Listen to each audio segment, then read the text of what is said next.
Welcome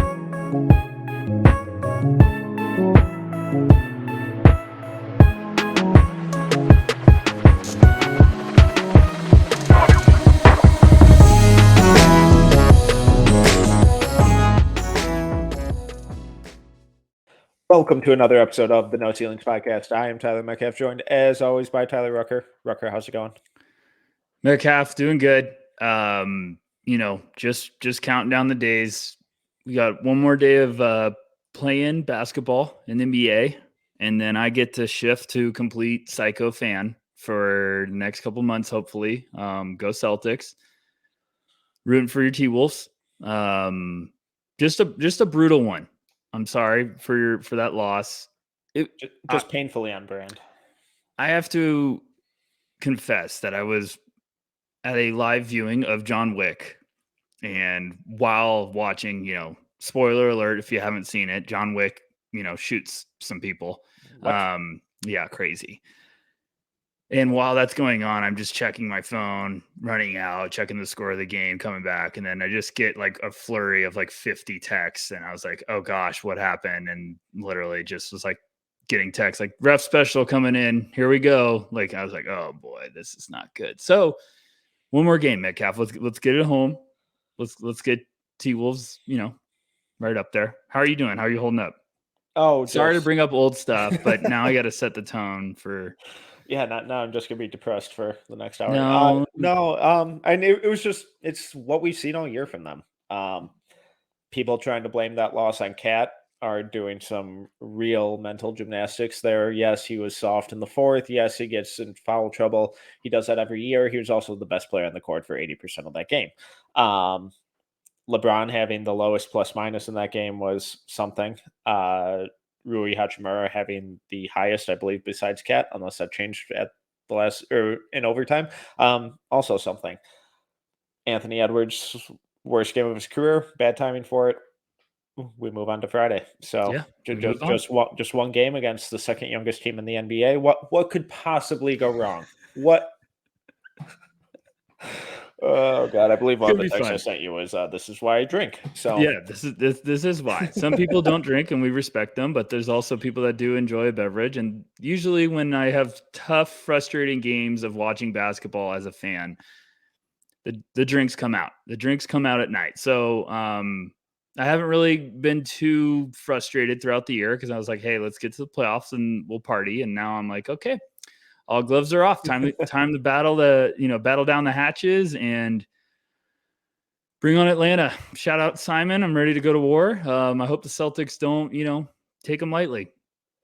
I'm ready for villain Trae Young. I'm ready to not like Trae Young. I've always liked him. I'm ready to not like him in the playoffs. So, you just haven't watched a live game of his recently, then? No, I mean I have. Nice. I've watched plenty of NBA. It's just I'd like to be able to have basketball on 24 hours a day. But we're on that path. Absolutely. And a couple guys who we're planning on eventually talking about in the NBA, but it might be a couple years from now because they are returning to school. Just a couple of the biggest name returners so far this year, Tyrese Proctor, Kyle Filipowski, Mark Mitchell, all headed back to Duke. Donovan Clingan headed back to UConn. Khalil Ware headed to Indiana. Those are just kind of a couple of the bigger names who have kind of garnered draft buzz throughout the season, who are big name recruits, who some people thought should have gone out this year. Any of those names surprise you? Thoughts on any of them? Yeah, I mean, I think we got to start with Filipowski as kind of the biggest surprise. I don't know how a lot of people had different opinions on Filipowski. I feel like me and you were kind of in that same wheelhouse. I thought he should have gone back. I really did.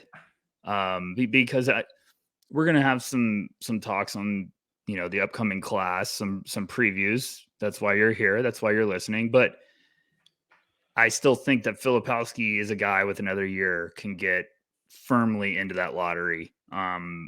It's always funny this time of the year because we get the rush of guys declaring, like the notables, the big names, and then sprinkled in there's maybe some late first rounders, some second rounders.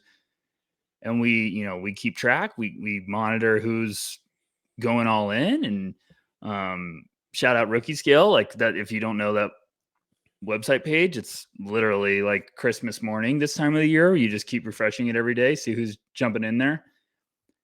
But there's always, when you start connecting dots, you're like, what's going on? It's quiet, too quiet. And Filipowski was the one I feel like we've been talking a bunch in the No Ceilings group chat. It was like, what's going on with Filipowski? Like, why is he taking this long? And then at some point you're like, okay, now I'm going to be surprised if he doesn't go back. So when he said like, okay, I'm going back, I was like, I think it's a great move. I think it's really smart. I'm excited to see what he can do now. Full off season, getting ready for his sophomore year. He's going to be the guy.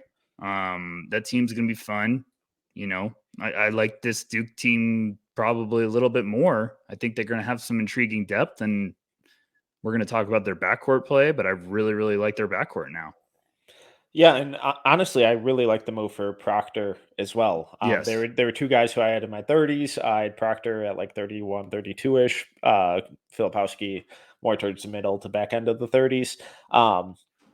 But it felt like these are two guys who showed flashes all year.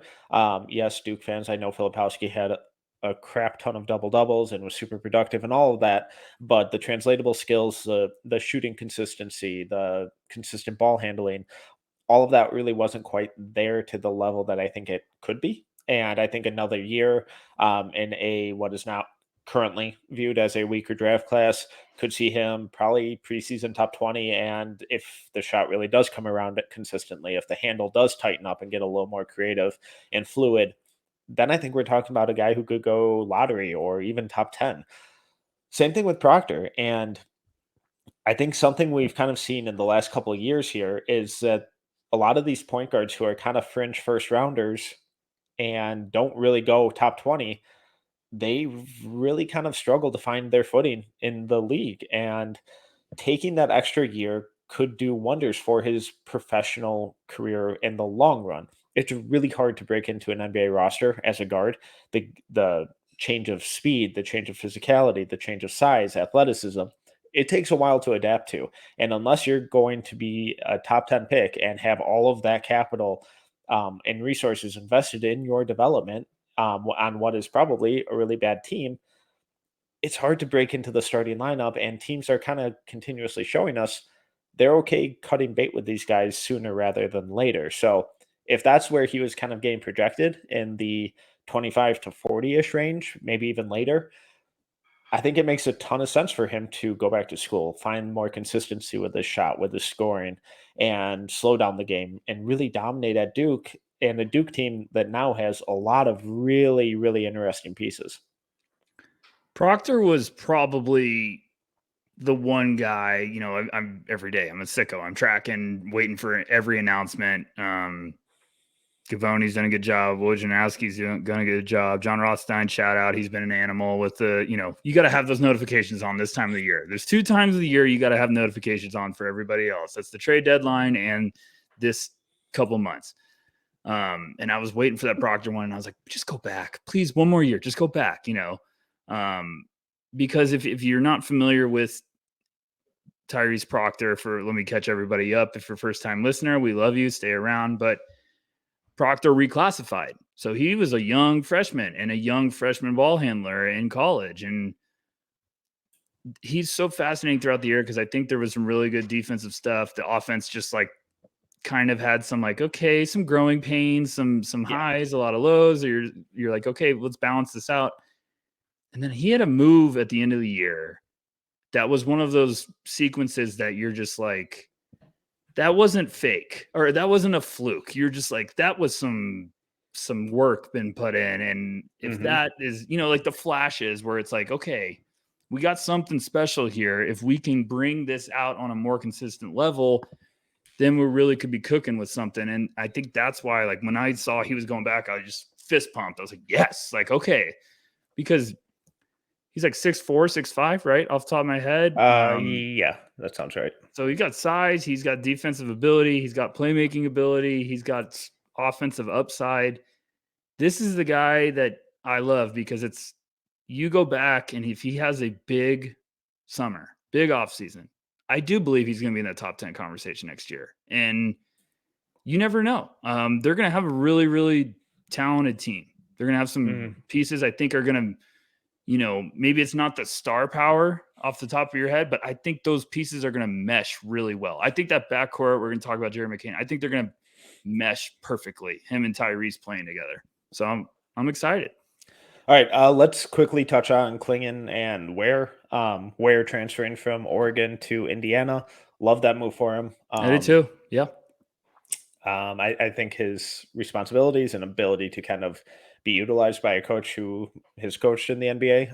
Hopefully that'll be good for him. Get some more playtime, get a look, you know, just have a better opportunity. And then we talked about it with Klingon a bunch leading up to this, but I love him returning. Go back, return, show that you can have that same production in 30 minutes a game. Playing 10 minutes versus 30 minutes in a game, completely different worlds. I love how productive he was in the minutes he played. The block rate was absurd. The rebounding, the rim protection, the movement in close spaces, all of it really good. I want to see it for 30 minutes because if I'm taking you in the first round, I'm expecting you to play, 20 minutes a game as a backup center minimum. So show me that your conditioning, that your body transformation is real. Continue improving your strength and, continue slimming down, continue improving your cardio and show that you can be that productive as the main guy on the title team. I think that will do wonders for him. Completely agree. We had some very passionate discussions in Portland about this exact topic, and the funny part is, it was not any like hostility. We were just all very passionately agreeing. I'm trying to not blow my top, but I thought the top 20 talk was psychotic. So looks awesome. I think he's going to be really special. If you're just saying, screw it, we're rolling the dice. Okay, I guess that makes sense. But I don't think putting a top 20 pick on a guy who played limited minutes his freshman year, I think that's how you lose a job. And I'm not saying Donovan's not going to be a heck of a player, but I agree with you. It is a different story being a backup big to a really damn good player for UConn. And Sanogo, it's a different story now. You're going to go play heavy minutes. And you can't just come in off the bench. And Corey made a great point when we were talking about it. He's like, Donovan's got that luxury coming off the bench of being like, I can block everything I want because if I get into foul trouble, it's like, well, I'm coming back out. Now you got to maintain foul. You got to worry about that. That's a concern. You got to make sure you stay on the court.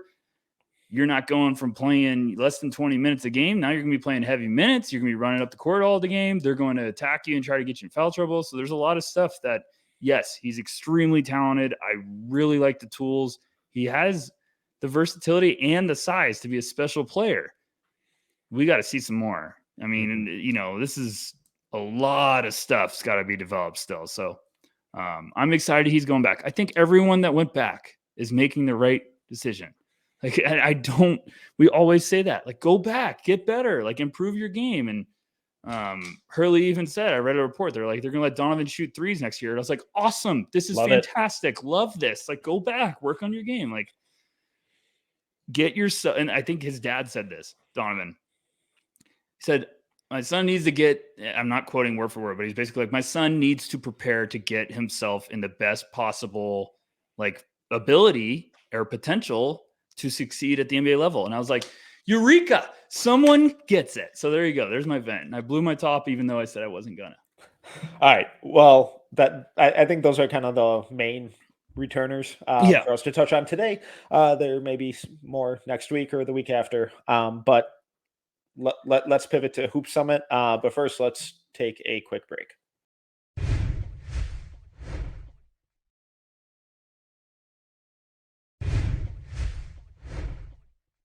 And we're back. All right, Rucker. So last week, Corey, Albert, and I, grammar's fun. We're out in Portland for Nike Hoop Summit. Incredible experience. We had access to the practices, met a lot of really cool and smart people there, had access to the game, which was an awesome experience, being courtside for warm-ups. And I'm sure everyone saw the videos on social of all that kind of stuff. Just a really cool experience. I'm This is going to be one of the least structured conversations that we've had this entire draft cycle. So where do you want to kick it? Yeah, I mean, I'll just go off that. It was absolutely awesome. For everyone listening, I got to finally meet Metcalf in person. It was just hilarious. Like, you were busy last summer. I didn't get to meet you at Summer League, so finally got to meet Metcalf. And then, of course, hanging out with Albert and Corey was great. So awesome. The whole week was just so fantastic. How much hoops we watched. I feel like my mind was, mud when I got home. I was just like, oh gosh, that was great. Had to like reboot the batteries to get back to watching more hoops. But yeah, everyone bear with us, because I think before we get into this, it's going to be really important that everyone hear this. We're going to have a lot of stuff, and it's probably, you're going to hear some stuff that was complete opposite of the game. Yeah. There was a lot of guys that didn't get a lot of run in the game that I thought were some of the best players throughout the week. And I'm not alone with that. I think we all agreed with that. We came home one night, we were like, man, they were fantastic all week. Why didn't they play more? So there's going to be some stuff. Just bear with us. It is going to be a little unorganized. Me and Mick have tried to like organize it before, and we were just like, hey, we kind of just got to just go with it. Just wing it. So Mick, who was your guy? Who just stood out to you the most? Like, if I had to ask you, you went into that and you left the week like, oh my gosh, this guy impressed me the most. Where way would you go? I need to be better about asking you questions. So that's why I'm going to hit you with it. Oh boy. I'm number 3 in the box score and not on the stat sheet, but number 1 in my heart. Garway Dual. Yeah, Garway. Shout only out. played, He's Providence. yeah. He announced today recommitting to Providence. But yeah, he's talk going to to be me about him. giving the Big East hell. Yes. Only played 2 minutes in the game. So listeners, when you're like, what the fuck are you talking about? This dude didn't play. How could he have been your favorite? He dominated in scrimmages and practices leading up to that game. I don't know why he didn't get minutes. I'm not part of that coaching staff, so not the person to ask for that. But his defense was astounding. And he was a little jumpy on ball, but his ability to recover immediately and then either force a turnover, block a shot from behind, get back rim side and block a pull up, just completely pick the guy's pocket. His defensive playmaking and point of attack defense was giving the opponents absolute nightmares. And even on the other end, he had one of the quickest crossovers I have ever seen, and it really made me question whether or not he was teleporting. Where he'd just casually walk it up, lull a guy to sleep, and just explode into a rapid crossover that left the defender in the dust and effortlessly got into a mid-range pull-up. I think the outside shot still needs a lot of work, shocker. But there are so many tools and things to like with this kid. He was one of the most impressive players throughout the week. Yeah, and I'm going to try to be better about this, but for everyone that's not familiar, Garway Dual, he was on the world team. He's originally from South Sudan. He was playing at SoCal Academy, was uncommitted while we were there. Just announced today that he's recommitting to Providence, which is just fantastic, because I feel like when we were there, we were like, oh gosh, if he went to Providence or, Big East, we were like, oh gosh, it would be I think the unbelievable. rumors were Providence, Georgetown, because Cooley was the one who originally recruited him, and St. John's. Yes, and we were just like, oh boy, that's a fun trio. He was listed. So I have the wingspans. I feel like we got 3 different pieces of paper throughout the week, and one of them was like the golden ticket, like shout out Willy Wonka. But Garway was listed at 6'4.5" with a wingspan of 6'10.5". So felt longer. It felt humongous. He was definitely the guy. The first day I was there, I was like, okay, who's this little guard? And then the scrimmages throughout the week, it did not take long for you to be like, this kid is a problem. So I'm really, really excited. It's just one of those guys. He just kept making plays everywhere. Like, it was either a hustle play or defensive play. feel like he had a couple of blocks that we were just Yep. like, whoa. On And like so, pull-ups, a yeah, couple chase downs in transition. just a pest. Yeah. He was everywhere. So I really, really came impressed with him. But that's what I'm trying to say to everyone listening. Like, listen to me and Metcalf, because we were shocked watching that Hoop Summit game after the whole week of practices, because we were just like, why did these guys not play? They were some of the best guys on the court throughout the whole week. And we were there. Yeah. I think the only day we weren't there was Monday. And so basically Tuesday to the Friday, sometimes we're seeing 2-3 practices a day. It's just crazy. But he's a really fun one. Like, I joked there, I said I loved a lot of the guys that were ranked lower compared to the big boys in the rankings. And we're gonna have some thoughts on all of those guys. Like, some of us were also like, okay, never mind, like, opinions shifted. But who else you got? I think we got to talk about another point guard that both of us loved. Kind of the biggest celebrity there, Jackson Shellstad. It was awesome. So Shellstad's a local kid, and going to Oregon, when he got announced, that arena absolutely erupted, louder than Bronny, louder than Ron Holland, louder than anyone else. When he got announced, that place exploded. When he did anything, that place exploded. Similar to Dual, he just showed a poise and a versatility to his game. He was easily the smallest guy out there. I think he was listed at 6'1". That might be generous. But he plays a lot bigger than that. Even in their warm-up drills, he's going hard. He's getting a sweat going. Yes, he's small, but he's an awesome athlete, where during one of the scrimmages, he got like the game-sealing rebound where he skied over a couple people and pulled it down with one hand. He had a couple dunks in transition. The shot looks good. The passing looks good. He knows how to run an offense. Good defender. Just one of these guys where it's like, okay, yeah, he's a little small, but god damn, does he know how to play basketball. And he was making his impact felt all over the court every time he was out there. My only kind of nitpick with him, he looked kind of scared to finish inside and kicked out of a lot of drives. That's going to be something he has to figure out. That's something that the size will always hinder, but he's got to learn how to use kind of those extension finishes and floaters a little more regularly. The shot looks good. The playmaking looks good. Everything else looks good.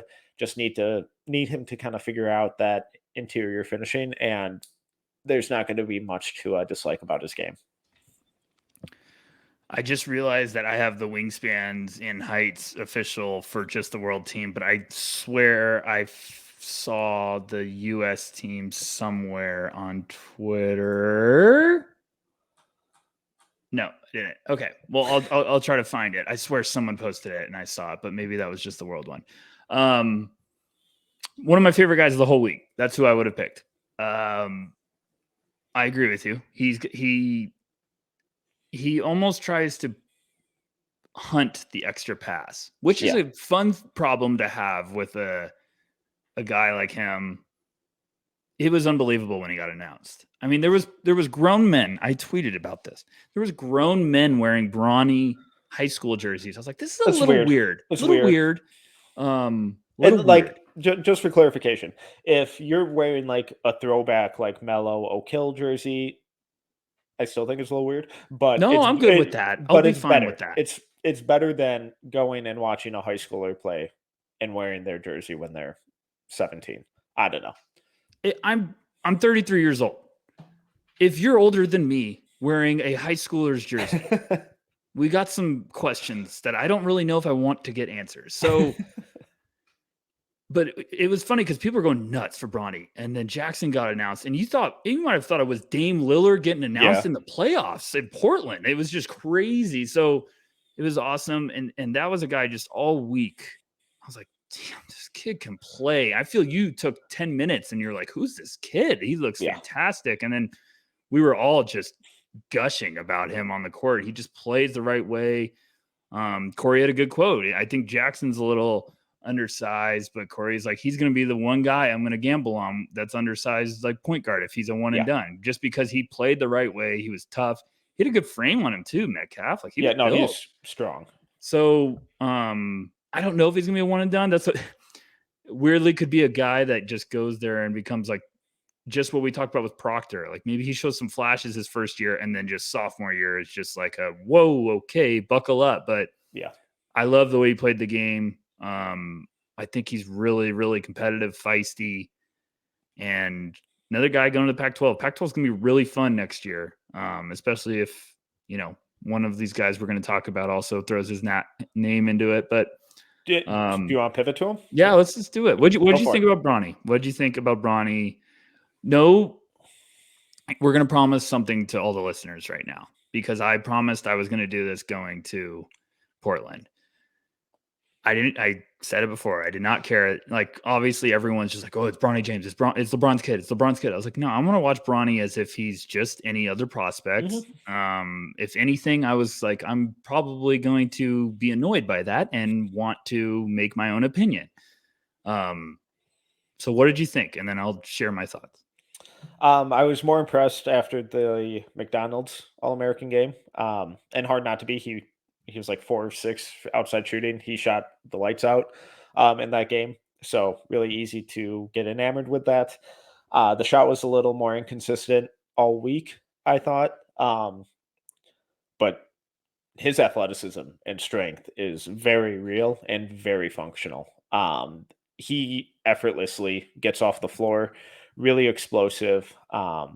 And all of that really kind of rears its head a little more on the defensive end, where he really competes. He knows how to move his feet. He's a smart defender, not intimidated by anyone out there, which is encouraging. So I think the offense still needs some work. The shooting consistency needs to find itself. The passing accuracy, I thought, was a little bit all over the place. Good vision and kind of good instincts with the passing, but the location and placement of his passes wasn't really where you want it to be all the time. I really think the defensive end of the floor is going to be his calling card, though, because the way he moves his feet, the way he uses his chest, he's really physical, really strong, just really fundamentally sound defender. And having that as your baseline of a player is awesome. And especially someone coming or someone with his name and his last name and his dad. That's really hard to do, to commit to that end of the floor and to commit to doing that, the dirty work like that, like he does every time he's out there. That's impressive. And I think that kind of speaks a lot to what type of player he is and how he kind of approaches the game. Overall, I was impressed. Came down a little bit after the McDonald's game, but just continue to view him as, okay, this is a guy who's probably a one and done. Yeah, it's going to be tough. It's going to be tough to kind of put a number on him right now, because I don't ever like to say a class is weak, because we don't know what they're going to look like in 5 months. We don't know what they're going to look like by the time this next year. A lot of these guys are going to have big off seasons. They're going to thrive with another, with a full year of being in a weight room, or they're going to thrive with college play. And it's a lot of questions. And now we got a lot of returners. So I don't like to be like, oh, Bronny's going to be a top 10 guy, because if I had to say it right now, I would say I don't think so. And it's not that I don't like him. I really, really, really like what I saw. I just think we got to get a little realistic. I want him to go to USC.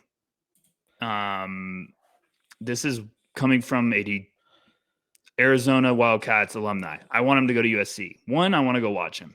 2, I think him playing with Isaiah Collier would be so much fun for that backcourt. And USC is going to have a lot of really fun pieces returning. That's just kind of one of my wishes. That or Ohio State. I guess if he went to Oregon, that'd be fun too. But I think he's got really special defensive stuff. The lateral quickness really impressed me. His footwork really impressed me. He battles to get around screens, and it's like the fundamentals. Obviously, his dad probably, I would guess, this is be a complete guess, I would guess Bron probably told him, be an elite defender. They're going to find a place for you, which is what everyone should always think. Like, if you can play elite defense and do the small stuff, they're going to find a spot for you. But he also had a couple. They scrimmaged the Portland Generals. The World team did too. And there's a guy on that team I want to talk about when we're done with this. Yeah, we'll get to it.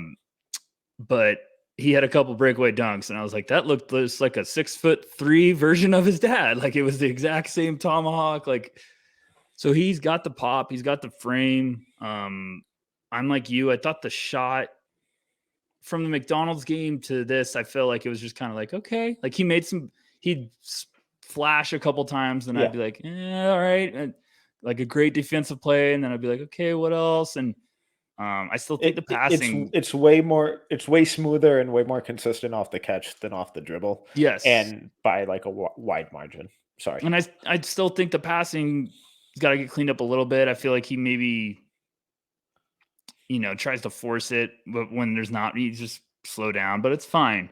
And in that game, you watched that first quarter of the Hoop Summit game, and you're like, oh my gosh, he looks fantastic.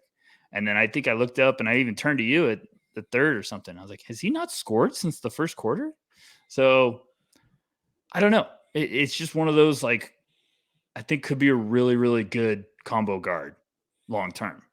I don't think this is a star, like a potential superstar in a backcourt. Right. A lot of stuff would have to start cooking. And I'm talking about, like, he'd have to be like a lethal 3-point shooter. He'd have to start creating some versatility, but he looks like a guy that's going to figure out a way to play a really long time at the next level. And that's what it's all about. Like, we don't need to project these guys as say, like, if you play 10 years in the NBA, it's a hell of a career. Like, yes. It's sorry that we're not going to be like, oh, Bronny's going to be a Hall of Famer. It's just like, okay, I think he's got a path to carve out a really good role as a professional basketball player. And that's what I saw. And I was like, okay, there's something here. And it was the defense that I just was like, I was foaming at the mouth with that, if that makes sense. You know what I'm saying? Yeah, absolutely. And I think that kind of projection, obviously, as of now, that could change drastically in the next 6 months, next 18 months, next couple of years. But that was kind of the impression I came away with a lot of these guys, where there isn't that superstar in this group. There isn't that franchise cornerstone necessarily, but there are a lot of guys who could kind of be really, really high-end role players. And I mean that as the utmost compliment, because role players win championships. So who do you want to pivot to? Let's talk about Ron Holland. Okay. Can't get him off my mind. He said the same thing about you. Yeah. Good guy. Hook him, I guess. There's just gonna be a lot of names. I feel like we're gonna go back and forth. It's crazy. So what did you think? I'm trying to process all this thoughts. He's a gamer. Yeah. I love the defense. I love the competitiveness. He kind of just feels like a natural leader out, like when he's on the court. He could not have cared less about those practices, though. We don't mean that in a bad way. It's not a slight to Ron, but you could just see, like, I was like, everyone talks about how hard of a worker he is. There looks like there's another gear, like one of the burners isn't on. This is their second week after the McDonald's stuff too. So maybe fatigue was a factor. Maybe it's just like, all right, whatever. We're out here again. But when they rolled the balls out, he played. And he played hard. I think the shot still needs a ton of work, but I think it's very slowly headed in the right direction. The open court athleticism is absurd. The defense is awesome, competitiveness, all that kind of stuff. But I think we all kind of mentioned it at one point during the practices of, like, he's not really impressing out there. And then once they started scrimmages and the game is like, oh, okay, here's Ron. He decided to show up. So it was just a really weird kind of eval, I guess you could say, with him. Just because it was two completely different players based on the more structured practices compared to the scrimmages and games. Yeah, and you'd rather have it that way, but it was wild watching the whole week because I just kept waiting. I was like, okay, when's Ron gonna turn it on? Like, it just, it just didn't look like. I really do feel like there was just, I was like, he needs another fire lit under his ass. Like, and I'm not trying to sound like a play harder guy. It was just one of those. I was like, this doesn't look like the same guy I just watched at McDonald's. Yeah. And then they scrimmaged one day and I was like, okay, Ron woke up. And I was just like, all right, like it's impressive. He's flying everywhere. Then they had another scrimmage and that one he looked fantastic. The shot looked more smooth. And I just think we all turned to each other. He's like, okay, he's a gamer. Like he's not going to be, with racehorses. It's like, okay, looks good in the paddock, but can't get out of the gate. It's like Ron's the opposite. He didn't look good in the paddock, but he was better than everyone else. And I think he's gonna be fun. I wasn't early in the week. I was like, oh boy, the shot really needs work. And then he had one day where it looked way better, and I was like, okay, what happened? Like, did he just sleep on the right side of the bed last night? Like, so I don't know. It's gonna be something to watch, but it's really key if he unlocks that because there's some fun stuff, but I felt leaving there like, okay, I don't really know where I'm at with Ron. Going into that after watching McDonald's, I was like, man, I'm excited to watch Ron Holland this week. And then I left that and I was like, I don't know where I'm at with your upside. Yeah. And I thought he was potentially going to, like we said it on the McDonald's pod. We were like, okay, this was the alpha. And at that week, I was like, I'm not seeing that. And there were some other guys that I thought were given some alpha mentality. So I don't know. Do you want to talk about them? Yeah, of course, Metcalf. I want to talk about basketball with you all the time. I can't hold it in anymore. I got to talk about my boy. Oh God, he's perfect. Omaha. I was jaw dropped in love with watching Omaha at practice, and this is what we were trying to hint at earlier for everyone. You looked at that box score, and you're probably like, "What are you guys talking about?" Omaha played 6 minutes. He didn't score. He took one shot. Like, what are you guys talking about? I'm not alone with this one. I think every night we went around the room and the four of us were like, who'd you like? What are you thinking? And every night it's the same thing. Like, gosh, I love Omaha. Gosh, I love Omaha. I joked and called it the Kevin Garnett factor. I mean, in 5 minutes, he was pouring sweat. And it wasn't just like, oh, he's a sweaty guy. He was literally working his ass off on every drill. And like Corey pointed out once, he's like, the attention to detail is unbelievable. He's like moving to make that extra angle with the cut. Everything's consistent. When he messed up once, he was like, oh, dang it. And then he like went back and redid it. I was just like, oh my gosh, this guy is a workhorse. Yeah. He brought it every day, like every practice. It was just consistent high motor. And he's a load. Big boy. Massive. I think there's some wing potential, but he was guarding the bigs all week. I don't know. There's just a lot of tools developing where I was like, this could be a problem. And then who did they just get? They just got a transfer that I was really pumped that's going to go play with. Well, I'll look it up. Dang it. Rucker, more coffee.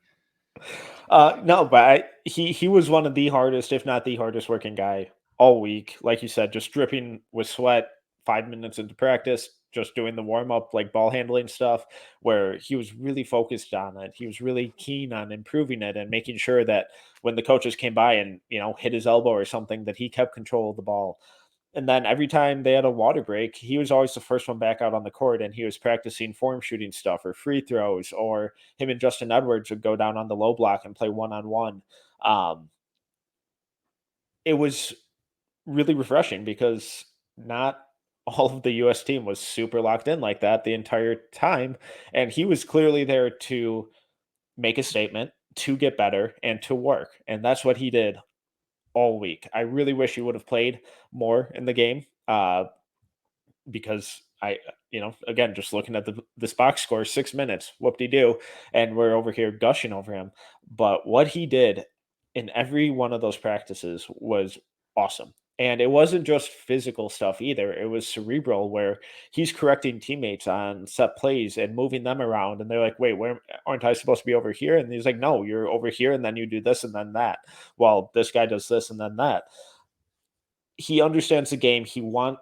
It seems like he wants to be better and to be great. And I buy the shot. I buy the tools.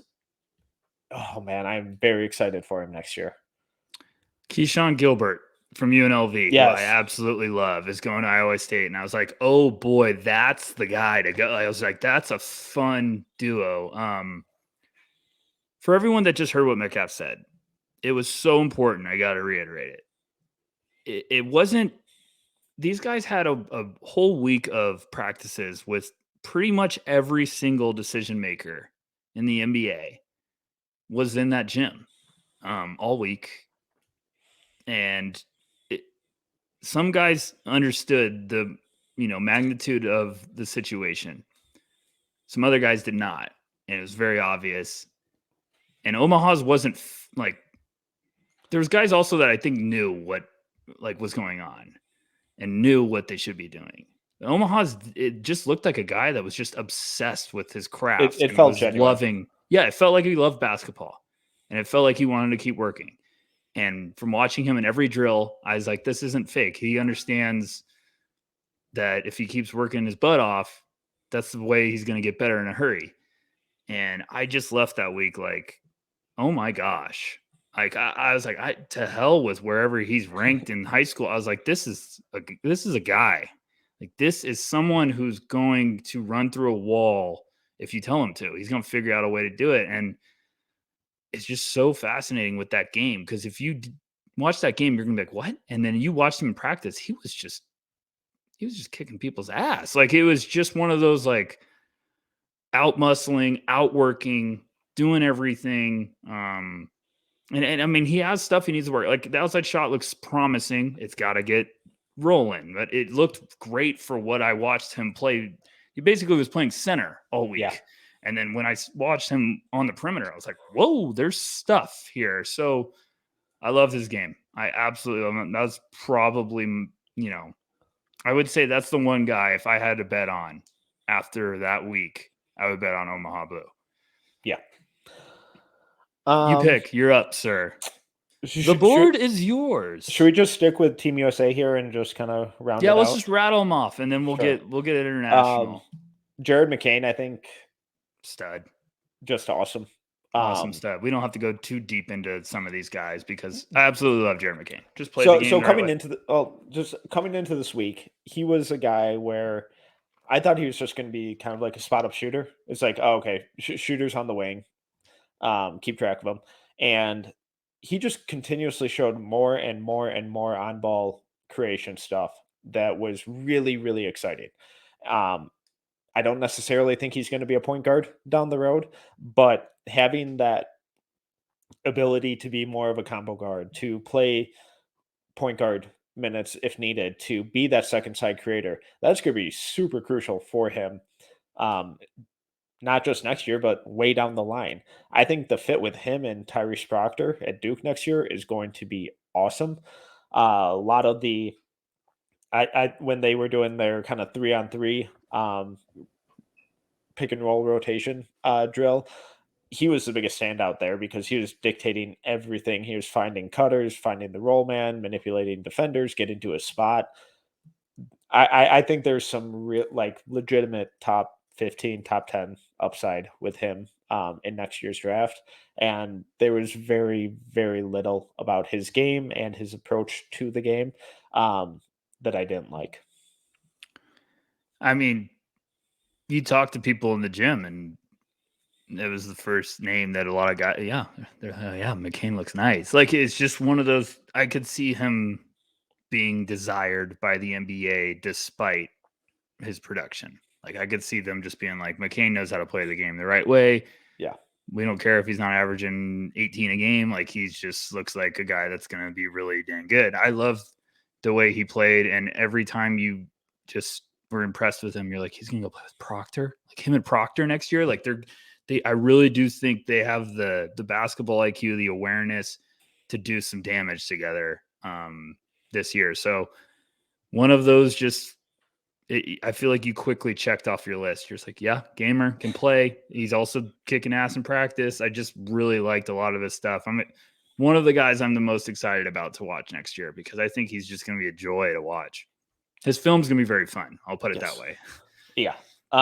Justin Edwards, I think all of us really liked him.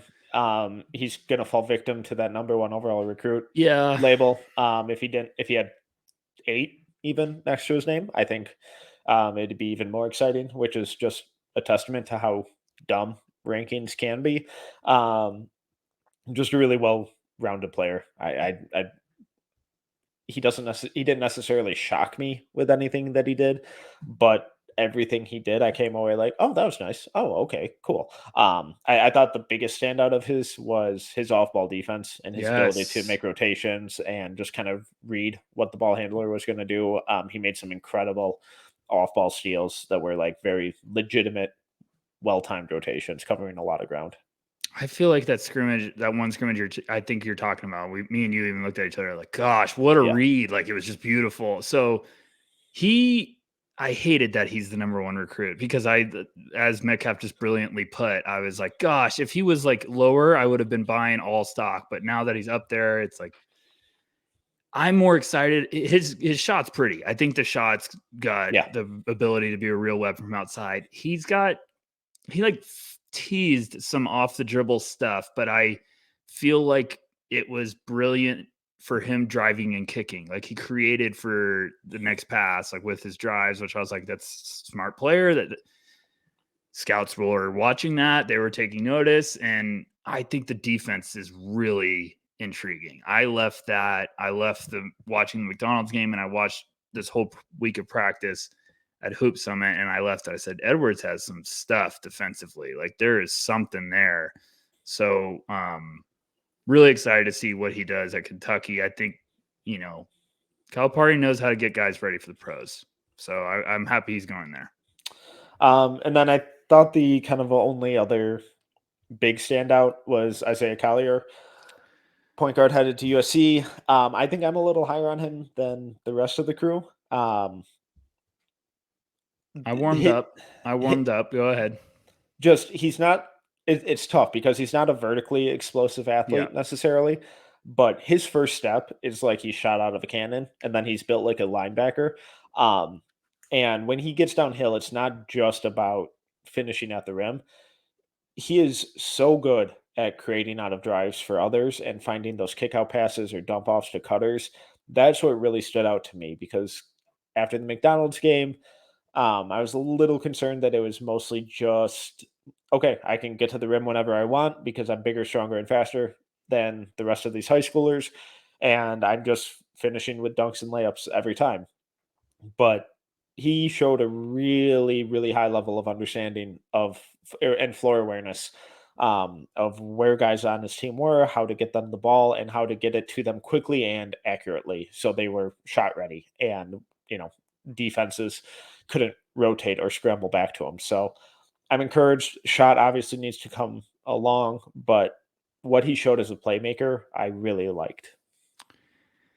He's going to put up big numbers at Yeah, USC, or he's at least going to just be an absolute nightmare to defend if you're smaller than him because he knows how to use his strength. He's built like an ox for a point guard.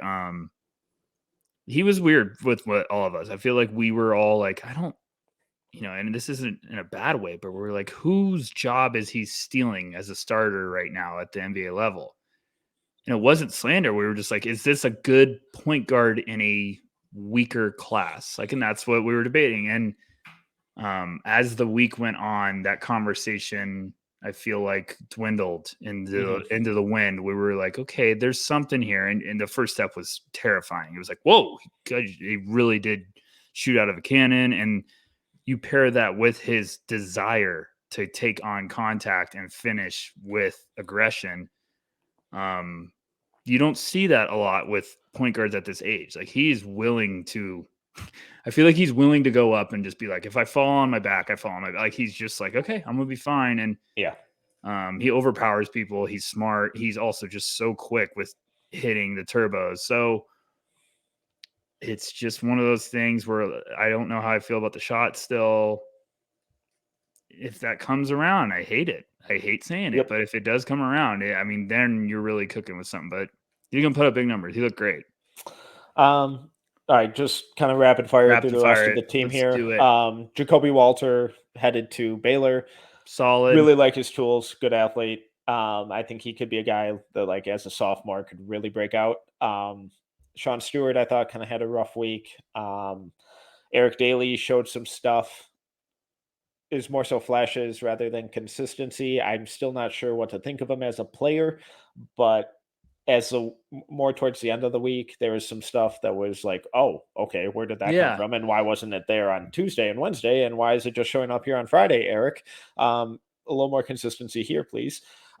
Blake Buchanan headed to Virginia, strong, athletic, not a whole lot else there that he kind of showed. And then Cody Williams, I really like the tools, really smart player, raw, Raw. needs time, and that is perfectly okay.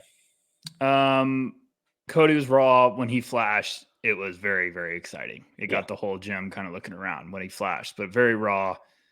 I feel like a Really, little, really impressive with this passing, I thought too. yeah, and I feel like he was a little stiff, but it just looks like a kid that's figuring out his body still. Like Yeah, I also feel like he was a little robotic, like trying to be perfect with his stuff in practices. Do you know what I'm he trying to say? looked shy. Yeah, he looked a little like, I don't know, like, and going from a small pond to an ocean for the first time, it just looked like, whoa, okay, like, Yeah, but um, Jacoby looked fine. I was intrigued. I'm very excited for him at Baylor. Don't know if he's a one and done, but I actually am excited about long term. We're gonna have more on his teammate. I think that's why I'm the most excited. yeah. Daly was so weird because the whole week I was like, is he a big? Is he like an undersized big? And then one of the practice that you're talking about, he just started hitting like threes and looked fantastic. And I was like, whoa, Eric. Yeah, and just had a gorgeous bounce pass through traffic Yes. to a backdoor cutter that we are all like, where did that come from? So that's where you're like, okay, like you got to make note and be like, okay, I need to come back and focus on this. Maybe the confidence started to click. Stewart just had a rough week. I don't know. I think he's gonna be a good role player. He just hit a rough week. Buchanan, like you said, athletic. Feel like it's gonna be the classic guy that goes to Virginia and his third year all of a sudden is like becoming a confidence machine and plays really consistent. Who else do I want to touch on? Because we have one name that I need to talk to you about and let the people hear my Oh, thoughts. I skipped over him. Oh my god, I Yeah, didn't well, you realize I did saved that. the heater for last, and then we'll do the world. That's my This bad. is a long episode, but people that are here are gonna be here for the heavy stuff. Let's talk about him. DJ, DeJuan Wagner Jr. Really struggling with this one. Hope I'm wrong, but I waited all week. I kept waiting for some stuff to happen. I do not see it.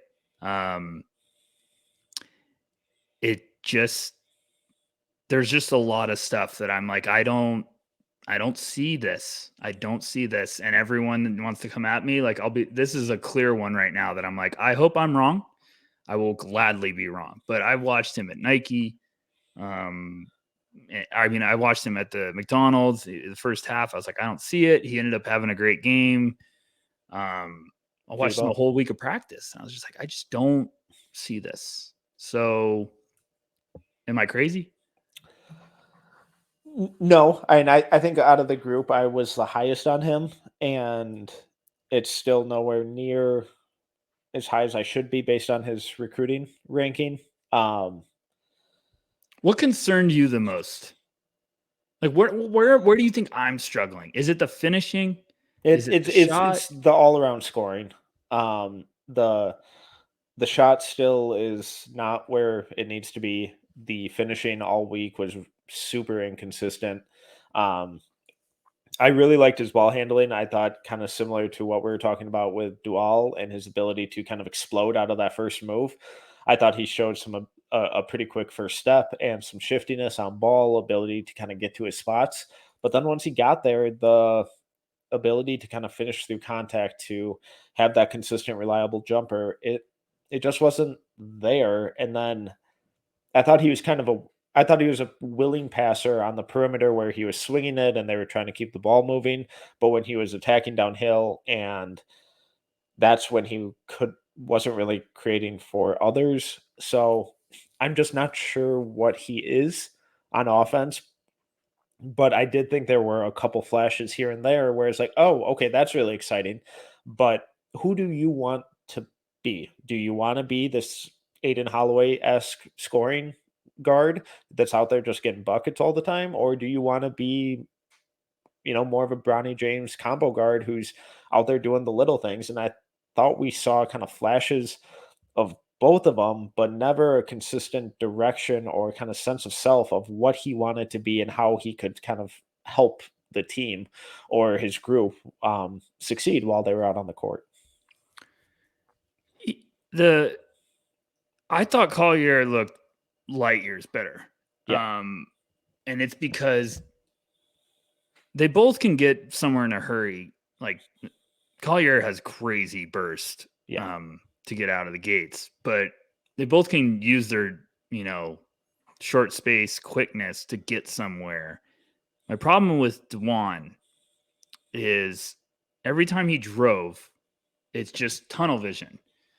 And I feel like you saw a lot of times where it was like that kick is right there, and he was just determined to go to try to finish. And the difference is with Collier, he's going into you to create his advantage, and he knows how to use his body. DeJuan could learn that, but I also don't think the explosiveness vertically, and we're saying Collier isn't an elite one, but I think DeJuan's less than that, and he still is trying to figure out how to kind of, it's almost like he's getting 90% into like, oh, I'm going to finish with contact, and then bails. It's kind of what we talked about with Turquavion's at rim finishing last year, Yes. where he was so egregiously contorting his body to avoid contact and avoid getting hit that he was making the shot 1,000 times harder than it needed to be. Whereas if he just would have lowered his shoulder and gone into the defender, he's probably going to the line. Yeah. And I guess that's the point I'm at, where it was all week. Like, okay, it felt like the moment he used his handles, he'd get by someone, and then he just had no idea where he wanted to finish or what he wanted to do. So then it just constantly turned into him trying to finish awkwardly in traffic. And it was like, where are we going? Like, so I don't know. Maybe it's something where just things are fast right now, and maybe they're going to slow down, and he's going to the right place. Calipari has had some pretty good guards in his backcourt over the years. So I think he's going to learn some stuff. But when you have that reputation of being a guy towards the top, I was just like, whoa, I am trying, bud. But one of those I will revisit gladly throughout the year with Kentucky. I mean, I'm going to be fascinated to scout him throughout the whole entire season, because I'm going to be like, did I see something, or am I crazy? And then I'll, get a straitjacket on me. Okay. Anything else, or you want to go world? Yeah, let's go world. We already don't rush it, Metcalf. It's fine. People here know that we're here to give them the goods. No, I know, we're okay. I know. And shout out Draft Deeper. We're still ahead of pace for Draft Deeper. We already touched on Dual, so who do you want to kind of go to next? Let me pull up my roster.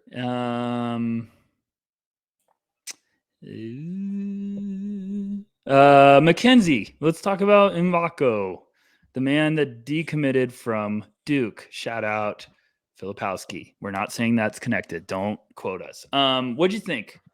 I feel like I was intrigued, excited after seeing him the first day, and then Corey was cooler on him, and then you got there and you were excited. So this is why we need it. But it was also Corey's concerns were also like, I had those too, but I was just more like, I think I'm going to buy into him. And Corey's like, oh, this is going to be a frustrating one. Yeah. And at the end of the week, we were all like, this is going to be a frustrating one. I think Corey had seen a little more of him coming into that week than I had. So I came in pretty raw. And when I saw him take his first couple jumpers, I was like, oh my God, yes, please. Beautiful shot. Gorgeous beautiful shot. And then they played, and it was like, what are you doing?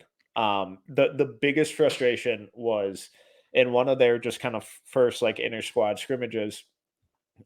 First play, he's kind of relocating to the corner, jab steps, cuts back door, and finishes with a layup. It was a play that they were kind of working on in warmups and just shooting drills. So I was like, oh, That's awesome. You immediately took that and used it right away and got a bucket. That's awesome. And then they went down on defense, and he immediately got blown by and gave up a layup. He showed zero resistance. It was very frustrating. So I think Corey said it best, that the tools are absolutely incredible, but he's going to frustrate the hell out of you.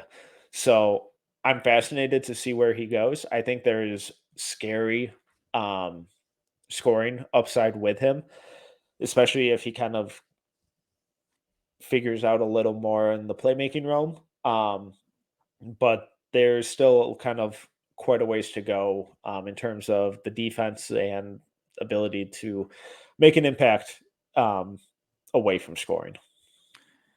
He measured at 6'8.5" with a 6'10" wingspan. That's awesome. 215 pounds. The first practice, I was there alone. Corey got in at like literally midnight or 12:30 that night. We both had screaming babies on our flight, so that was fun. Different flights. What are the odds? And I watched him, and he barely played McDonald's, and I was like, this is one of the top guys. He's going to Duke. Like, I didn't even notice him out there, but I watched him and I was like, okay, this is really intriguing. Like, okay, you got my attention, and it's the shot. He did a drill where he's struggling a little bit, and Corey had a great phrase. It was like the follow through was a snake bite. Like, he just jabbed back, and he started holding it, and every time he held it, it was like swish, swish, swish. So he was clearly probably like in his head of like, okay, like my coach tells me to hold it. Like, so it was just like, oh, it's pretty. It's very, and then they scrimmaged, and he had some plays where I was like, my goodness, like that was very effortless. Just how smooth, like off the dribble, little counter, pull up, jumper. I was like, man, that's nice. Then he had like 2 lapses, and I was like, oh boy, here we go. And feel like the whole week the highs were met with a negative, and you're just like, where are we? Come on, pick a side. And every time the highs were very fun. The highs were very exciting. Yeah, and the game was one of those highs. Yes. He played really well. The ingredients are there. Yeah. But it's now you got to find out. You're going to find out what that kid's got. This is the intangibles. This is the intel. This is where that stuff sways everything. Because if he's a worker, if he's going to be in the gym, if he's going to take coaching, if he's going to, do everything possible to improve and put in the time, he's got all the talent. I mean, there is legit smoothness with that offensive upside. It's just the rest of the stuff needs to be, that energy needs to be going on high. I feel like sometimes it was just like ball watching, coasting, and it's a young kid. Let's give him some slack right now, But decommitting from Duke, I was like, oh boy, here we go. So I'm going to be really interested to see where he goes, because he does have talent. Sort of wish he would go to the Ignite, but I doubt he's going to do that. I would love that for him. I would love that. He's the guy that would do some scary stuff with an Ignite year, but we'll see. Let's go to Andreas Feliz. Let's do it. Another just really weird eval. Really weird one. When he made his jumpers, it was the prettiest shot that you've ever seen. Yes. But when he missed, it was rough. And it's funny. That's our favorite phrase. It looks good when it goes in. But his weird thing with the shot, because we were all like, oh, is he releasing it from the left side of his face? And he was, where he's coming across his face like that, and he's a righty, so not ideal, but it was consistent. I don't trust his ability to kind of get into that off of movement or off the bounce consistently. He was originally listed at 6'8" when we got our sheets, and I believe he shrunk by 2 or 3 inches by the end of the week. The official one was 6'6" with a 6'9" wingspan. So I was like, wow, yeah, that sounds better. 6'8", we were like, no way. And then we got that, and we were like, okay, that makes sense. I liked his tools. I think he's going to be raw next year. I think he's a multi-year guy in college, which is completely fine. I liked how he competed in drills and on defense. I thought he had a really good work ethic. kind of good defensive fundamentals too. What were your thoughts? Same. Good stuff. There's some good stuff. It's just, I don't think it's going to all come together in 1 year. Probably is a sophomore breakout guy. And when he breaks out, it's going to be fun because it's kind of the Lonzo Ball with his shot. It's not as absurd, or it's not as exaggerated. I'm saying UCLA Lonzo, not like now Lonzo, but gosh, please get healthy, Lonzo. I want you back on the court. Sorry, Bulls fans. Sorry, Corey. I don't know. It's weird. And I feel like someone commented on one of our social media things. They're like, shoes just like his dad. And I was like, what? I don't remember Peja doing that. I feel like Peja had a gorgeous stroke. So I don't know. It might be just the upper body needs to come along. I feel like one of the practices he was talking to the coach and he was in his head about it. So I was even like, okay, maybe you're trying to work on this. Like, he looks like he plays hard. He looks like he's a student of the game. Like, he makes some really nice plays. Yeah. I just think it's get him reps, get him experience, and he's going to Stanford. He's probably going to play plenty. Who do you want to go to next? Let's talk about your boy from Baylor. Oh, Miro, the Finland monster. Loved him. Absolutely loved him. Go ahead, Metcalf. Take over. This is your guy. All of our guys, because you were obsessed, and I think we all are too. But go ahead. It wouldn't shock me if he was like a coach's kid. I know nothing about his background. Apologies, but he just kind of approached the game that way, where he was kind of how we talked about Omaha, just going all out in drills and working his ass off. Miro Little was doing the same thing, and really competitive defender, smart passer. The shot looked good. Still needs consistency, obviously. Always the loudest person in the gym, where you could hear him whether he was next to you or on the other side of the court, and it wasn't necessarily obnoxious or performative talking either. It was stuff where it's like, oh, okay, like you do this all the time, where you're talking guys through the play, where you're communicating during live play, you're cheering guys on during sprints, you're doing all that kind of stuff. He just stood out as kind of just like a natural leader and a natural point guard. And I know that sounds tacky and cliche, but it's real. I think he's going to be. I think him and Jacoby Walter, they're going to be. It's going to be a big learning curve for them next year at Baylor. But I think their sophomore season, they could be scary good. I really love that pairing long term. Little struggled a little more during the scrimmages and game than he did during practice and like the drills and stuff. But I think in time, that's really going to be something that obviously will, or at least hopefully, figures itself out. Because I just really loved so much of how he approached the game. Was listed at 6'3.5" with a 6'7.5" wingspan. Love to see that. 194 pounds. He looked built bigger than 194. He looked like in great shape. I think he's going to be really fun. Thought the shot looked smooth. Thought he looked bigger than 6'3.5". I thought he was like 6'5", and really, they weren't the best guys at practice all week, but I feel like the idea of him and Jacoby Walter, I was like, oh gosh. And Little was a joy throughout that whole week of practice. Like, he had some moments where you're like, man, this dude, it can play. And I love the energy he brought. He just looked like a guy that was like, man, love that he's going to Baylor. Like, it just checking it off. I was like, that's sweet. I don't know. I just really liked his game. And the more you watched him, the more you were like, this kid can play. This guy's going to figure it out. This is going to be nice piece. Maybe one day gets to the end of the lottery and you're like, man, that's a steal. Like, that's a good pick. Just one of those guys that you're like, he might not get all the attention, but he can flat out play. So I love what I saw from him. Should we talk about the guy who could potentially be the number 1 overall pick? Yeah, let's talk about it. We made people wait almost over an hour for it. Go ahead, Metcalf. Start it off. Oh well, are you running from the pronunciation? You know I am. Tradition unlike any other. Zacharie. Well, I need the. My favorite person of the whole week was the PA announcer at the Who didn't say actual it the game. same way once? He said it 500 times and he said it different every time. So I was like, okay, well, maybe I need to do that. And it's like, well, I said it right once, but Zacharie Risacher. Risacher, I believe. Oh, I you believe can't they. give me the accent crap. We didn't hear that all week. Okay. You start. He looked huge. He's humongous. We were talking like he might be a 7-footer. Let's see what we had him listed at. I'm We had him guessing listed 6'9". He was listed 6'9.5" with a 6'10.5" wingspan. He felt bigger. Felt bigger.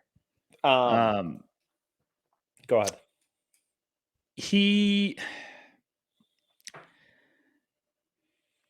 One of the guys that the more the week went on, I was like, oh boy, here we go. Like, I see it. I see it. It's I kind of was serious when I said this all week. I said he's going to get the unfair advantage of being compared to Victor because he's the international guy next year. No, I'm not going to talk about Buzelis. I don't count that. I'm not Buzelis. I know he's with the G League, but you know what I'm trying to say.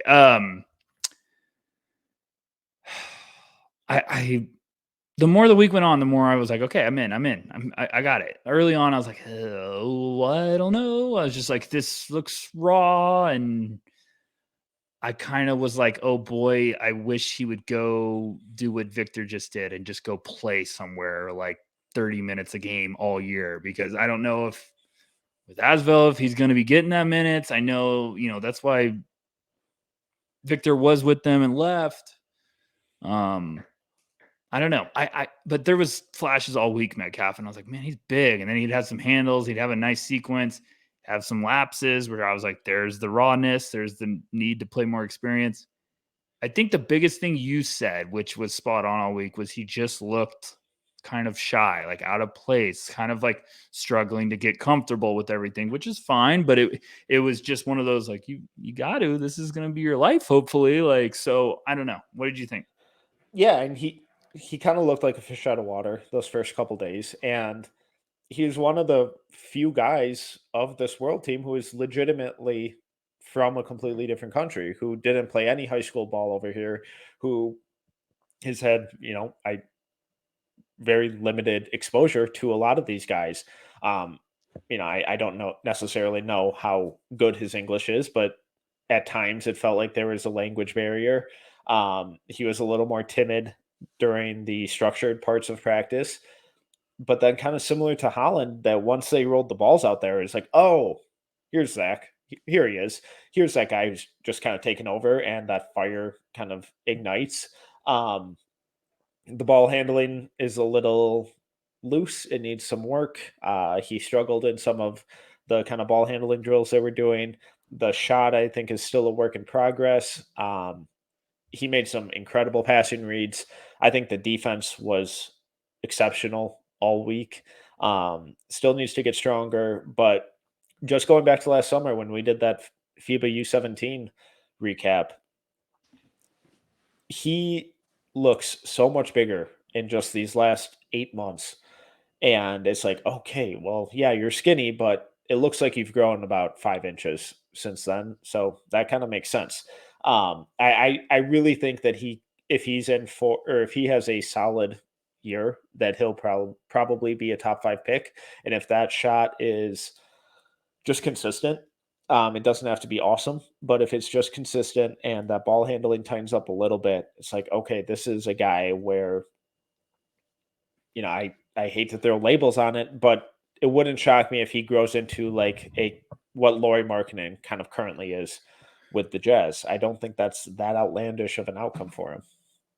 No, I mean, there was rawness everywhere, but there was also flashes everywhere with that size that you're like, my goodness, like there was some Euro step throughs, like there was some transition footwork, there was some gorgeous playmaking, there was some really strong defensive stuff, like him bringing up the ball. I feel like the first day I got there and I watched him shoot, I was like, oh boy, does he have like an annoying hitch at the top of his shot from 3? And then he got to the free throw line and it was like gone and beautiful. So I was like, okay, is that just like you need reps?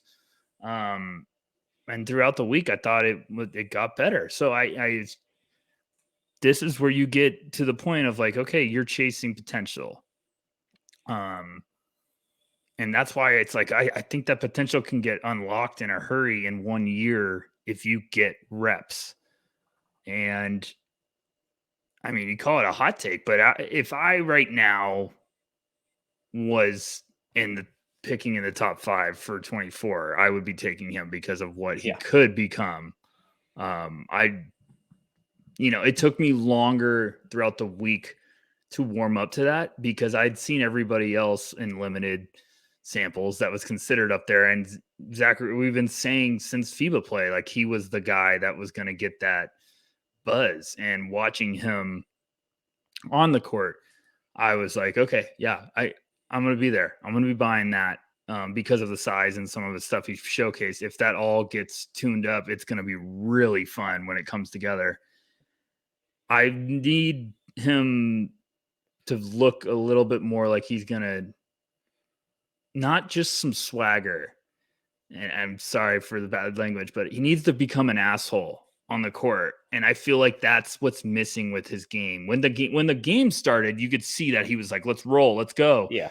But he also has still that little timid, like, okay. And I'm like, just go and hoop. And I think when everything starts cooking together, like coming together, then he might get to that. But at some point you got to be like, okay, I'm alpha here. I am the guy. And I think that's the one part missing in his game. But in terms of potential, I was like, my goodness. And it was funny when we were standing next to him, I was like, my goodness. Yeah. Oh, and the last thing I wanted to say was he has, put on some weight in the upper body. I thought his lower body was fantastic. He has tree trunks for legs, which is really good base. And you could see that with some of his balance and footwork. So there's a lot of good stuff there developing where it's like, that's when you're really excited to keep an eye on throughout the year, especially international guys. Yeah. Well, where do you want to hop to next? I'm sure there's going to be some diehard Aiden Holloway fans. You want to talk about that quick or what? Yeah. I don't mean that in a bad way. I'm just, trying to be, I'm just trying to say like, we got to give everyone their little time. Go ahead. Yeah. I mean, I think I was the highest of him or on him of the crew. You guys were really skeptical about the 6'2". It wouldn't surprise me if he came in at like 6'1", but the more I watched, the kind of less skeptical of that I became. Maybe it was just the hair that really kind of started doing a number on me and convincing me. But I think he's got a funky kind of shot put release on his jumper, but it goes in a lot. I think he has good touch. The playmaking isn't really where I want it to be, where the ball tends to stick with him more than it should. But I really liked how he moves off ball. He is constantly relocating, cutting up, running off screens. So I'm encouraged. I think he's going to be frustrating, but I think he's also going to be a lot of fun on the offensive end. Yeah, it was weird. I got there the first day, and Holloway was literally shooting free throws on the hoop underneath, like where I was sitting underneath against the baseline. And my first thought was, oh my gosh, he's so skinny. And then I was like, that's Holloway, right? And I was like looking up, like, okay. And then the sheet came out and had him listed at 6'2", and like I'm 6'2", 6'2 and a half. And I was like, I don't know. And then when we got to the game, I was literally right next to him, and I was like, he might be. Like, I was like, okay, like I don't think it's just the hair. I will say he's thin. He's very thin. He's listed at 175, but it either looks like he's starting to fill out his arms. He's toned. He's toned, but it's skinny. It's skinny. Like he looks like his upper body's starting to fill out, or it's just, sitting there. But I thought his lower body was skinny. I don't know. I think I hate doing this because I root for I think he's going to be a fun college point guard. I don't think he's a one and done guy. I think he could be put up some big numbers at Auburn. I don't know. It's just tough because he's really thin and I feel like the shot was solid, but like there was just a lot of questions. I was like, I don't know how. Like we talked about Jackson going to Oregon, Shellstad, right? Yep. I'm getting better. He's undersized, but he's stocky. He had the lower frame. He had like the burst and quickness. He was welcoming the contact. I feel like Aiden was a little thin, and I was like, I don't know about it. But then he'd have like a beautiful sequence of using hesitations and just explosive lateral quickness. And you're like, okay, there's some fun stuff. So I don't know. He's going to be tough for me too. Him and Mackenzie are both going to be annoying, tough ones, tough evaluations. I think another tough one for me, at least, is London Johnson, who I don't think we Yeah, mentioned once that was a all tough one week. too. I think the most that was said about him was that I could see him being a solid point guard or backup point guard. Um, I don't know. It's tough because during practices, he was almost always on the opposite side of the gym. Um, and it felt a little deliberate. But he was solid. He never really took over. He never really flashed, good or bad, which I guess is a skill in and of itself.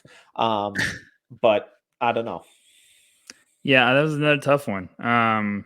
He was listed at 6'2.5" with a 6'6" wingspan, and he was 163 pounds. And I promise you, when I tell you that Holloway was skinny, you're probably like, Rucker, didn't you probably just think that that was Holloway when it really was London? No, I promise you. And London looked the 163 pounds. Yeah, they both looked very skinny. And it's just lower body too. Like you got to be able to take on, physicality and stuff. And I was just like, I don't know. London, I was really intrigued to watch him just because of, his last year. I was like, okay, like this is going to be another fun one that looks like he's going to hit the ground. And I just didn't really see much. Some flashes, not enough. He was a guy that I feel like would make a play and I'd be like, oh, London, there you Yeah. are. Like it Yeah. was just, and then I hate that because I'm always trying to root for everyone, but we'll see. I got to call out one guy and then Yeah. I'm good. But Alex Tuhi, Hmm. I adore him. I absolutely love him. For those not familiar, he's going to Gonzaga. He's from Australia, played with the NBA Global Academy. He was 6'8". He was listed at 6'8" with a 6'11" wingspan, 212 pounds. Just a guy that played the right way all the time and seemed like he made plays and wasn't the flashiest, but understood when to make the extra pass, understood when to drive, understood when it's the right time for him to attempt a three, played physical on the rebounds. I just feel like he was a gamer. He is also like, I was like, oh gosh, he's going to be fantastic at Gonzaga. They're going to have some fun working with him. I think I joked with you guys and I was like, if I could get him in the top 20, I'd be pumped out of my mind.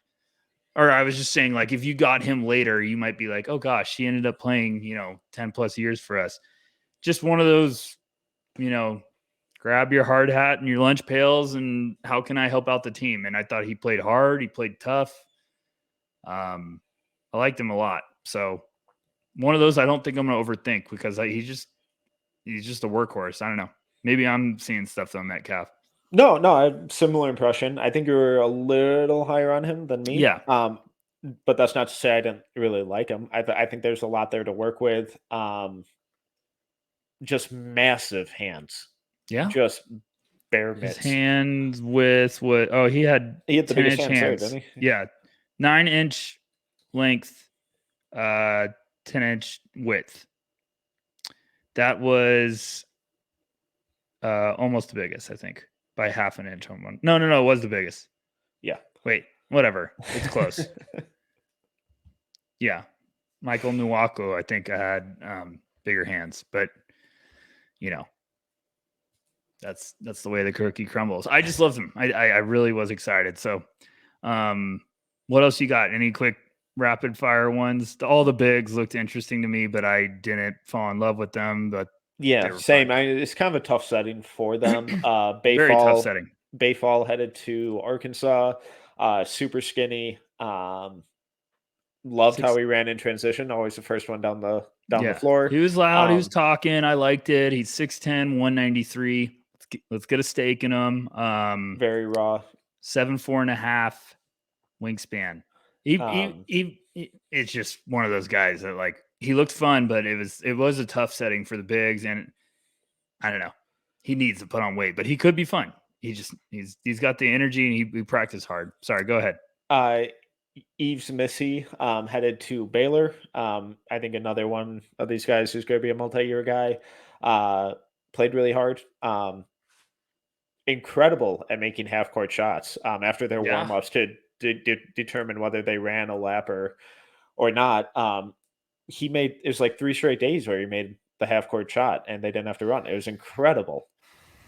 He was a big boy. Yeah. He was pretty filled out. He was 6'11", 223 with a 7'2.5" wingspan, but he just kind of looked. I'm trying to give a pro. He kind of gave me like Damian Jones, just like that frame and athleticism vibe. So I was like, I hope he plays multiple years there, because that could be a fun piece that you get to work with. Because he popped, he was explosive. I just feel like I feel like I watched him the first day and they were doing post-up moves, and he had just a very limited, arsenal of stuff, which is fine, because like those settings, they're giving some guys some freedom and they're all doing what they're comfortable with because they know who's watching. And it was funny because some of the bigs would do the same move, and it was just like, okay, yeah, I get it. You're sticking with your guns, but on that kind of same note, I still appreciated that they went out of their comfort zone for a good amount of it too, where they would at least try a couple things, and then once those went really poorly, they would go back to their bread and butter and have a monster dunk that would be like, oh my god.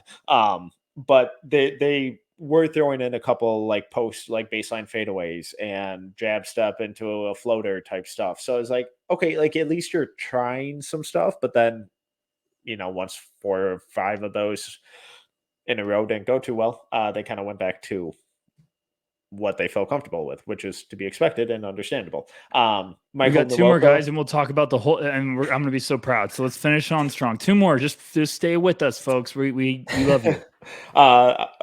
Michael Nwoko, another big, awesome game at the Hoop Summit. Super strong, good rebounder, good at rim finisher. Looked like he could have been the Hulk. Miami. Taylor Bolbolin, funky shot, super lengthy, really springy. Shot, it looks kind of gross, but it went in way more than I thought it was going to. I think there's some interesting defensive tools there. And then Ibrahima Sakho, who didn't really even play in the Hoop Summit game. Really good athlete. Loved his defense. The shot was brutal all week. Just another kind of fun random story with him. They were doing shooting drills. He was really struggling. And then to cap it off, to determine which hoop won, the last set was whoever made a half court first wins, and he just casually walks up, pulls up just like a normal jump shot, and drains it first time. So, and it looked gorgeous when he did it. It was the best shot he took all week. He had another funny thing too. The first day I got there, I was like, he could not make a shot. I was like, oh gosh, I feel so bad for you. You're just like, come on, like. Then you guys all get there, and he still couldn't make a shot. And then the first scrimmage they play against the Portland Generals, he comes out, and I think his first shot attempt of the game, just nothing but net. I was like, that's how it works sometimes. Sometimes life works that way. You got to just keep throwing punches. But yeah, I mean, all those guys. I was very impressed the whole week from the World team. Shout out Caleb Canales and all those coaches. I mean, the World practices were a joy. There was so much energy. Guys were locked in. They were just, foaming at the mouth. All the kids were just like running to everywhere. It was really, really well done. And also whoever was DJing the music when they were stretching is just, he had to get a new career because you were on fire. So yeah. What else you got? last up, do you want to talk about Portland I Generals? do. I just want to Okay. talk about, we can just real quick. I Yeah. just want to spotlight my guy. And I had the roster up and now I lost it. So Yeah. And unbelievable. there were a couple notable names. Dylan Jones from Weber State, I thought looked really good. Braxton Mia from Washington was there. Nate Biddle from Oregon played okay. UConn had a recruit, incoming guard. Real standout though was Carter Bryant, and Oh man. I don't know. 17-year-old. Yeah.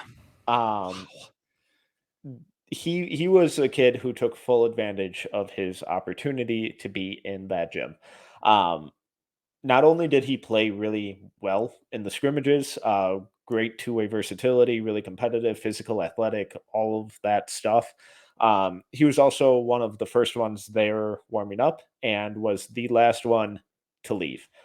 It got to a point where it was an hour and a half after the scrimmage before he finally started taking his shoes off. And he was working on shooting drills for an hour. And then once the Team USA finally kicked him off, he just started running laps and while dribbling, just right in front of the NBA executives. So it may be a little performative, but the kid was pouring sweat. He was clearly working hard. The shot looked good, and it reflected how he played on the court as well. So it was a kid, a 17-year-old, who I thought showed so much maturity and understanding of his surroundings and ability to perform on the court while the ball was live too. It was one of the most impressive performances of the week for me. That last sentence I was trying to phrase this the right way before everyone just goes, what? Like the diehard grassroots people. But before we saw him going just absolute maniac mode with his work ethic after the game, I feel like all of us were just like, this kid looks nice. Like, what's the story with this kid? And 17 years old, 6'7", 190, was athletic. He had a good looking shot. He was flashing against the world team. He was flashing against the USA team. Like there was times where I was like, he's one of the best guys on the court. Like it was just, if anything, I was like, he needed to be more aggressive. But I thought he was aggressive. I also thought he just knew when to force and when not Yeah. to, like he picked his spots. And I was just like, man, like this kid can play. And then I was like, okay, someone's got to go get this kid. I was just like, someone has to go get him. What's the deal? And then I think we looked up and I was like, oh, he's still young. Like he's still really, really young. And then I got home and found out that Arizona's a crystal ball prediction or something. And I was just like, oh my gosh, I'm a freak out. But I was literally telling my buddies, I was like, you got to go get this Carter Bryant kid. This kid can play. And I don't know if you saw this, Metcalf, but I got home and I looked up an article about him. And I saw a photo of him in high school and my jaw dropped. He was like, looked completely different. So his body is gone through massive transformation, which pairs well with what we watched in practice of him working his butt off. So he's probably been, and he was working out there and we were joking like, oh, he's in pretty good shape. Like he was just shredded. And when I saw that photo of him, I was like, whoa, this is a completely different person. So he's been putting in the work. He's working his butt off. It looks like it's starting to pay off. But I left this whole week and Carter Bryant was one of my biggest standouts. I thought he looked fantastic. I would not be shocked if down the road we're talking about a lottery guy. I'm just saying any class, because I think that's the tools and that's the mentality I watched at the end of the whole week. I mean, every time we watched him, he looked great. So, I just wanted to make sure, like there was some guys on that Portland Generals team that were really impressive, but I just wanted to make sure we had to give a little spotlight on Carter Bryant. It's a kid I'm paying close attention to. I hope he's going to Arizona because I can be really excited about an incoming wing. But I thought he had every tool you wanted to see from a raw guy, and he also had the mentality. He had the motor. that you're like, oh gosh, the sky is the limit for this kid. I just, I don't know. I root for those guys. I root for the guys that put in the work, and we'll see what happens. Go to Arizona, bear down. All right, Rucker. This was a blast. Last week at Hoop Summit, special experience. Glad to share it with you. Wonderful to meet you finally. Yeah, wonderful to meet you finally. Plug away. Tell the people where they can find you. I'm at noceilingsnba.com, at Tyler_Rucker on Twitter. Just message me. Let's talk hoops. Don't message me during the Celtics games because I've already apologized to my wife. She knows it's time. Gotta buckle down. Get ready to go to war. So go Celtics. Go Timberwolves, Metcalf. And I love you all. Well, once again, I'm Tyler Metcalf. You can follow me on Twitter at tmetcalf11. You can find all of our written work at noceilingsnba.com. It is 100% free. Just click that subscribe button while you're there to make sure that you never miss anything that we publish. And you can follow us across all socials at noceilingsnba. If you want to watch this podcast or any of the breakdowns that we do with multiple players in this draft class or highlight film of them, head over to YouTube at No Ceilings TV, and you can find all of that. Also, if you enjoyed this episode, if you're having fun with us, if you're learning something from us, and you think other people could benefit and do the same, please make sure to subscribe, leave a review, and a 5-star rating. It helps us with all that algorithm nonsense. But until next time, see ya.